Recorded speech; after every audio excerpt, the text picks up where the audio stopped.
Bigfoot ape theory busted. I was just blocked here for explaining some important things about meganthropis krantz and gigantopithicus blacki meldrum. Both krantz and meldrum worked at universities. Their prime field of research is a subject blacklisted by academia. Neither considered Bigfoot to be a hominid. Even meldrum, with the advantage of scientific evidence, DNA, could not accept Bigfoot as a hominid. Which is especially telling since hominids are the only bipedal apes on the planet.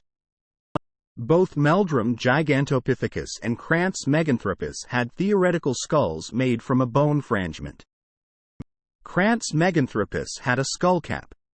That's it. Everything else was made up. No teeth, no jaw, no braincase, no eyebrow, and especially no spinal cord hole in the bottom or back of the skull. This is the only way if you have a skull. Of course, there are other ways of you have those parts. The bipedal foot, legs, hip, ribcage, and spinal cord are different than a quadrupedal ape. The same goes for meldrum gigantopithecus, who ignored real science DNA to heavily promote his Asian ape theory with a partial lower mandible and a couple of additional teeth.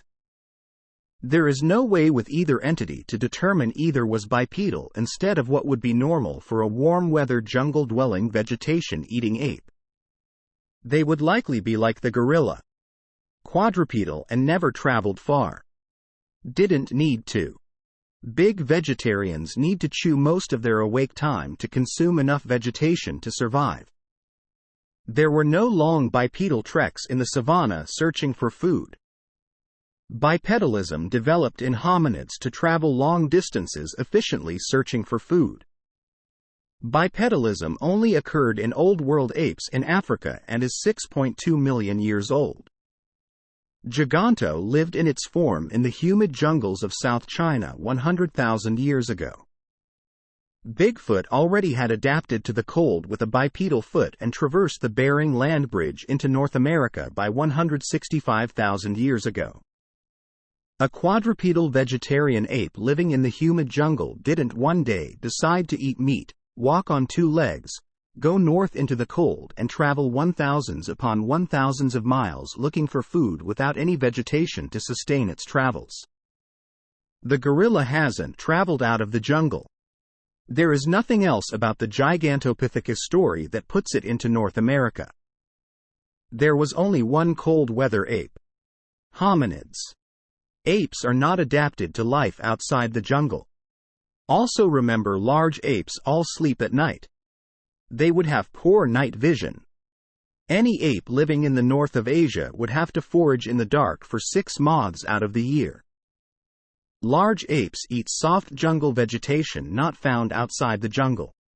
All the time wasted on Gigantopithecus and Meganthropis could have been used to identify the real Bigfoot ancestor. 1. Homo neanderthal.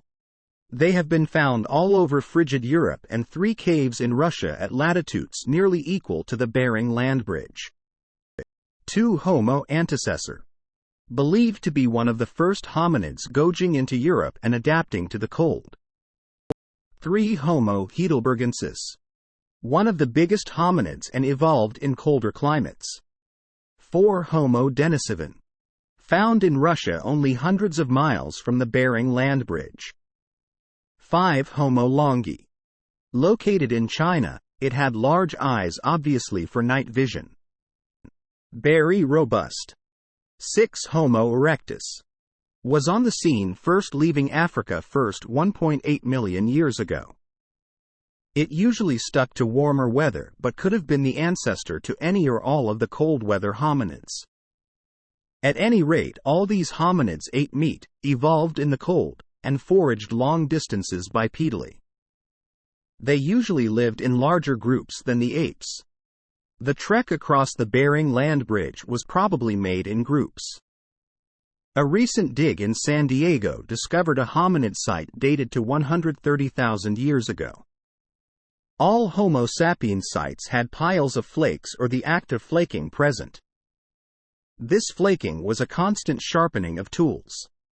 While the site was definitely hominid, it had no flaking piles. So another hominid made it to North America first. It could be any of the ones I listed above or another hominid better built for the cold. Make no mistake, it was a hominid, not a vegetarian ape that traveled through ice and snow without food for 1,000s of miles. Meganthropis was found further south in the tropics with zero chance of wandering into the north. Both these quadrupedal apes were manufactured into something else because neither Krantz or Meldrum could jeopardize their careers in academia with the truth.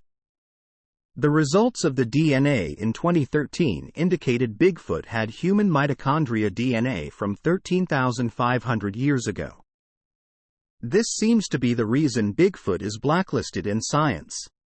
The most interesting thing is science has millions of anthropologists. They make their life the study of hominid bones.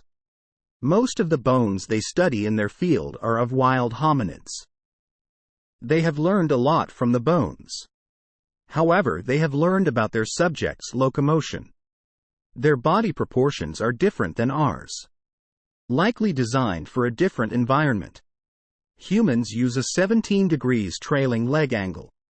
We pogo over a locked knee and our heels land under the shoulder. Bigfoot, while being a biped, has a different gait. They use a mid-tarsal break in their foot that allows most of the foot to stay planted even at a 52 degrees trailing leg angle. Before the forward step, which comes forward and out around the other leg, which is directly under the body. In my opinion, this is key to navigating the snow and icy ground. This is further proof of a cold northern evolution. This took many 100s of thousands of years to evolve. Recently, while watch a Thinker Thunker video investigation, I observed him putting a Neanderthal skeleton into the picture to show that Bigfoot and Neanderthals have the same body ratios. I wonder, does Neanderthal have a flat Voigtkansche mid-tarsal break? What is the DNA connection between Bigfoot and Neanderthals? Is Bigfoot just the far north version of the Neanderthal? These are the questions that science, academia should be answering, not making up some bipedal ape theory out of thin air. Post from user GJPerkins1 at Reddit. Comments.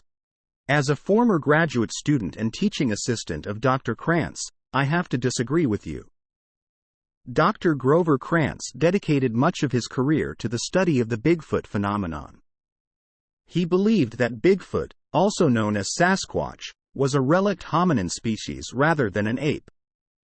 Krantz argued that the creature exhibited many human-like characteristics, such as bipedal locomotion, a large brain, and an ability to use tools.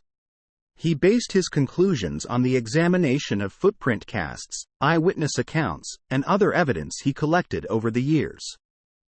Krantz firmly believed that Bigfoot belonged to the taxonomic group Hominidae, which includes humans, great apes, and their close relatives. Comment from user CA Bigfoot at Reddit.